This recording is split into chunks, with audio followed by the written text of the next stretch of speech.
¿Recuerda usted que uno de las promesas, de los llamados del gobierno de Sebastián Piñera al llegar, algunos de ellos los recordarán, ¿no es cierto? Carabineros y tratar de modernizarlo. Los niños primero en la fila y tratar de el Sename, que es de un recuerdo bien complejo, algunos casos muy tristes, de muy difícil historia para muchos niños y niñas, terminarlo, dividirlo, que no sea, que no haya niños a los cuales haya que proteger porque están sin familia y otros que estén afectados por la actuación en un acto delictivo, sino que separar lo que significa lo penal de lo más del cuidado de un joven o un niño. Y bueno, se ha avanzado en estos años con altos y bajos, con ires y venires, pero el presidente anuncia ya el fin del Sename. Vamos a conversar con la subsecretaria de la Niñez, Carol Baum. Carol, muy buenas noches, gracias por recibirnos. Buenas noches, Matías. Muchas gracias por la invitación. Bueno, yo recordaba al inicio, de hecho el presidente de la República, si no me equivoco, me acabo de acordar, que cuando venía de tomar el mando en Valparaíso camino a Santiago, pasó a un hogar del Sename, ¿sí o no? El primer discurso que lo dio como presidente fue en un hogar del Sename, ¿no? Efectivamente, Matías. Claro. Antes de entrar a la moneda, el presidente fue a un hogar del Sename, anunció efectivamente que durante su gobierno esto iba a ser un tema prioritario, anunció en su minuto que Susana Tonda se haría cargo en la primera etapa del Sename y también que se realizaría el primer acuerdo nacional por la infancia para construir en forma transversal 94 medidas, que resultó en 94 medidas que para poder mejorar toda esta falencia y todas estas fallas que habíamos tenido como Estado y como sociedad con los niños, particularmente del Sename. Bueno, y de allí se empezó a armar, se empezó a hacer propuestas. Recordamos también esta comisión bien amplia que congregó y transversal, no solo amplia en número, sino cualitativamente muy amplia. Me acuerdo que lo marcó la presencia del diputado Boric, muy cuestionado por sus pares. ¿Por qué iba la moneda a una comisión del presidente Piñera? Bueno, la niñez valía la pena entonces dar ese paso, decía Boric en ese momento. 94 medidas. ¿Qué se celebra hoy? ¿Qué hito se marca hoy en favor de los niños y niñas de nuestro país? Bueno, y finalmente ingresamos en agosto del 2018, después de terminar ya este acuerdo, el proyecto del Servicio Nacional de Protección Especializada a la Niñez y Adolescencia. ¿Y qué hace este servicio? Tal como tú decías, lo que hace principalmente es separar a aquellos niños que han sido vulnerados en sus derechos y que estén bajo la dependencia del Ministerio de Desarrollo Social y Familia y específicamente de la Subsecretaría de la Niñez. Porque el Sename fue concebido con dos objetivos. En primer lugar, lo que era para aquellos niños que eran infractores, por eso estaba bajo el Ministerio de Justicia, ¿cierto? Entonces, el rol era, además, erróneamente en ese momento, punitivo, más de que de reinserción social, que es lo que esperamos hacer ahora. Pero hay otros niños que son los niños que han sido vulnerados en sus derechos, los niños que originalmente se concibe como la sociedad civil empieza a acogerlos por ser niños, por ejemplo, huérfanos o abandonados por sus padres, pero que hoy tiene una realidad muy distinta, que son niños que han sido vulnerados por su familia, por su entorno o por distintas situaciones, y al encontrarse en situación de riesgo están en programas ambulatorios, reparatorios, que lo están ayudando a reparar aquella vulneración que han sufrido o que lamentablemente han tenido que ser separados de su familia y están bajo el cuidado o de una familia de acogida o de una residencia, de un organismo colaborador, o también puede ser bajo la dependencia directa del cuidado del Estado. Y hoy día, cuando estamos ya en este paso Carol, de este servicio... ¿Se va a mantener esta dualidad de los CREAT, se llaman los que son directamente del Sename, del Estado, ¿no es cierto? Y los otros son, si no me equivoco, y los otros son estos organismos colaboradores que pueden ser instituciones sin fines de lucro, dependientes o de iglesias o de, en fin, o sencillamente fundaciones. ¿Va a poder seguir esta dualidad o hay un cambio? Sí y no. Cuando asumimos el gobierno, habían 11 CREAT. ¿Qué son los CREAT? Eran organismos muy grandes, con más de 100 niños, niñas y adolescentes, en muchos casos, con mucho sobrecupo, con ninguna capacidad de hacer una intervención personalizada para cada niño o niño de acuerdo a sus requerimientos.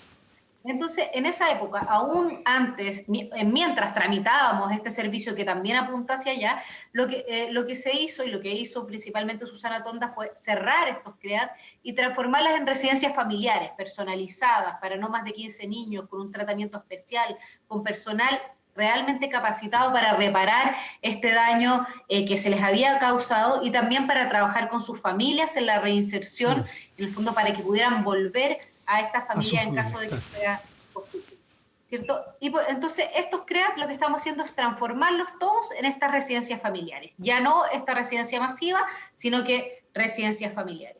Y por otra parte, los organismos colaboradores del CENAME, para poder prestar servicios, digamos, en el nuevo servicio, lo que van a tener que hacer es cumplir nuevas exigencias, todos acreditarse, no solo ante el servicio y ante la Subsecretaría de la Niñez, sino que pasar también por la acreditación en un consejo de expertos externo, que no sea dependiente de la subsecretaría o del gobierno, básicamente, que lo que hace es acreditar que están cumpliendo los requisitos y también sancionar o incluso llegar a cerrar un organismo colaborador si se produce alguna vulneración. Voy a hacer la analogía con otros servicios del Estado que tengan fiscalización a través, por ejemplo, de superintendencias.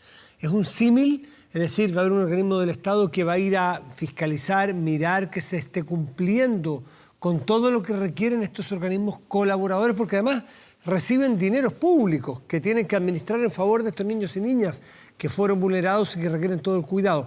Esa es la idea, ¿no? Efectivamente, y además hicimos una separación que es bien importante. Hoy día en el CENAME el rol de supervisión y de compañía técnica lo ejercen las mismas personas. Por lo tanto, si alguien te va a asesorar técnicamente o a ayudar a que tú cumplas bien tu rol, pero al mismo tiempo él es la misma persona que supervisa, la tendencia natural es a esconder la realidad de lo que te está pasando. Por lo tanto, hicimos una separación de funciones en que hay dos partes distintas o dos departamentos distintos del nuevo servicio. Uno, que es el que te entrega la asesoría técnica, que entrega recursos para capacitar, que ayuda a que tú hagas bien tu labor, y otro que supervisa y fiscaliza, tanto en lo que tiene que ver con la intervención propiamente tal, que haga que los niños salgan de la situación de vulneración en que estaban, como con el tema del gasto de los recursos que le entrega el Estado. Y no solo eso, sino que también exigimos ahora que rindan los recursos que les pasa al Estado, pero también el gasto que se hace de todo lo que se recibe a través de donaciones, porque la mayoría de estos organismos públicos reciben parte de la subvención del Estado y parte también de donaciones o privados que los ayudan a ejercer este rol colaborador del Estado. Y van a quedar entonces los ex-CREAT, los que son dependientes del gobierno y los que son colaboradores con esta fiscalización que tú nos acabas de narrar. ¿Qué pasa con los jóvenes, con las chicas que son infractores de ley y que ya no van a estar bajo el mismo paraguas, sino que se separa? ¿Hay anuncios al respecto? ¿Qué va a pasar con ellos? Porque hay que tener mucho cuidado con decir, hay que cuidar a los vulnerados y están los infractores de ley. Hay que cuidar a los que son vulnerados y hay que cuidar a los infractores de ley, aunque a algunos les moleste. Son niños, son chicos, son seres humanos, son chilenos, son personas que requieren también, no están fuera de la ley, requieren del cuidados especiales, probablemente intentar reinsertarlos. ¿Qué hay para ellos? Efectivamente, tenemos que distinguir entre dos casos. Los menores de 14 años, que son niños inimputables. Esto es muy terrible porque es una realidad súper invisibilizada. Como son inimputables, en general no están contabilizados como aquellos que han cometido delitos. Y así se los ha tratado normalmente como si fuesen niños solamente vulnerados. Y efectivamente, lo normal es que un niño menor de 14 años que comete un delito ha sufrido carencia, ha sufrido vulneraciones, y por eso llega a eso. A estos menores de 14 años en el servicio de protección se van a establecer programas especializados para ellos, para sacarlos de esta senda que los ha llevado a cometer estas infracciones de ley aun cuando son inimputables.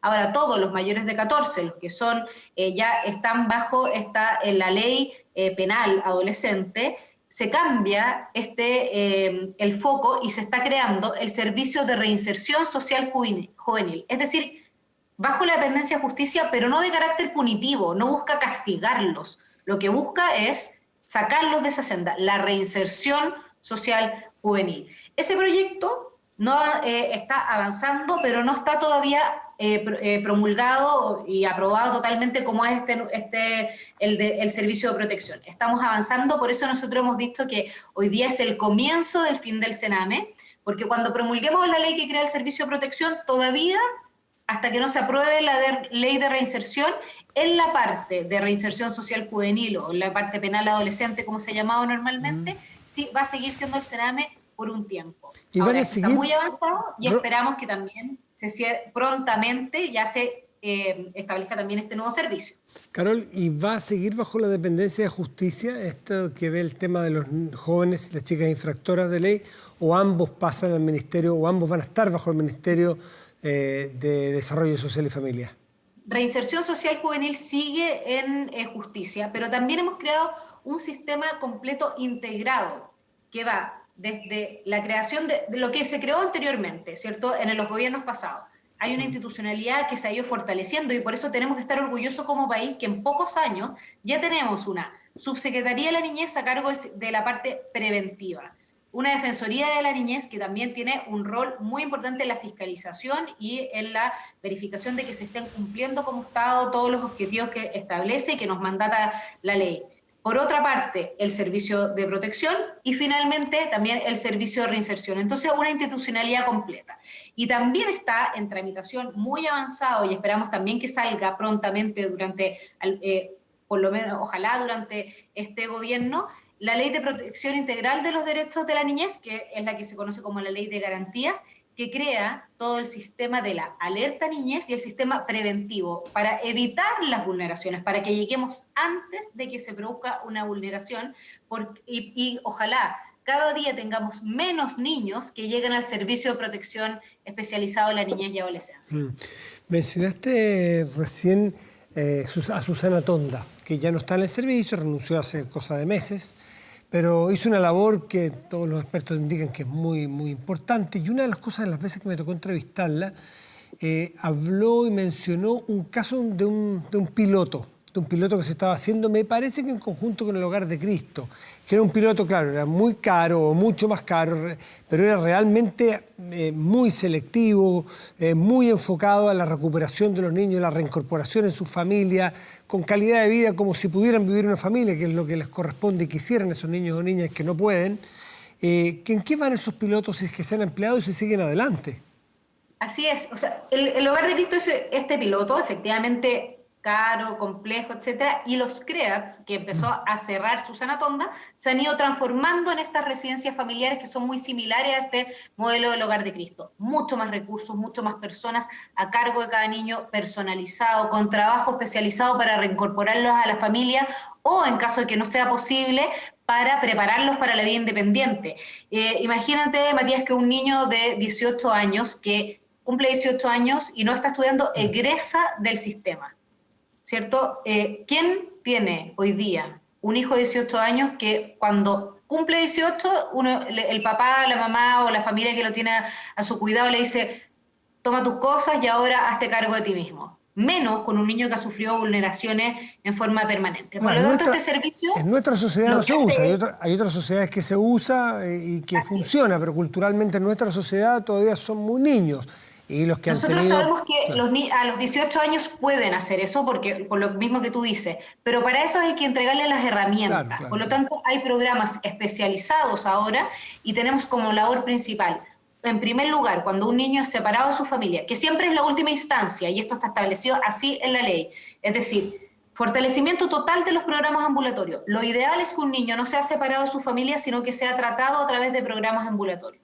Si eso no es posible, familias de acogida, la familia extensa o sea, un pariente o una familia de acogida externa que cumpla con los requisitos para ayudar a ese niño a poder volver a su familia.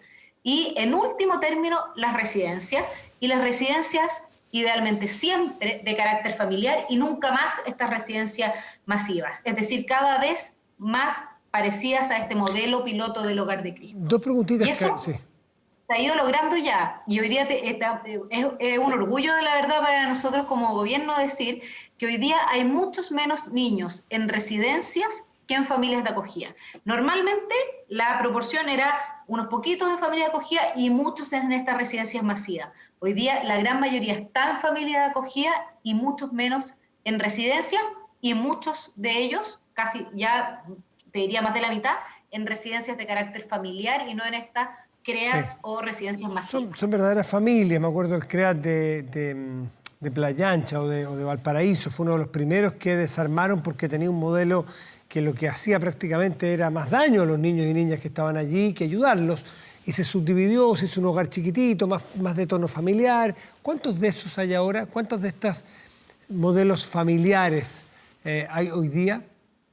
Estamos terminando de cerrar todos los de Santiago y ya se han ido cerrando varios en regiones, y la idea es terminar el año 2021 con todos los que no son de lactantes, o sea, no son niños chiquititos, cerrados. ¿Y por qué? Porque también estamos apuntando a que ojalá los niños menores de 3 años estén siempre en familia de acogida y no en centros residenciales, porque son niños que necesitan apego, que necesitan estar con una mamá, una cuidadora que les entregue cariño, que los tome en brazo. Y cuando tú tienes un centro en que tienes muchas guaguitas, por mucho cuidado que tengas, la verdad es que no logras generar eso que es tan importante, sobre todo los que hemos sido mamás sabemos que un niño cuando recién nace, los primeros meses son tan importantes, el afecto, el contacto físico, el poder estar permanentemente con esa niña o niño, sobre todo cuando uno ha visto situaciones tan duras como niños que han sido separados de sus madres porque, por ejemplo, su madre ha consumido alcohol o drogas durante todo el embarazo y nacen ya con el síndrome de abstinencia, que uno lo puede notar en un niño incluso de una semana de vida, cómo tienen este síndrome de abstinencia. Por lo tanto, que estén en una residencia masiva, en que están en su cunita y que les alimentan, pero que nadie los contiene ni les entrega cariño, la verdad es que esto lo queremos evitar a toda costa, y es uno de los objetivos más importantes, evitar que los niños entre 0 y 3 años estén en una residencia, sino que estén en una familia extensa o de acogida principal. Carol Baum, su secretaria de la Niñez, muchísimas gracias por atendernos esta noche. Que esté muy bien. Muchas gracias a usted. Chao, chao.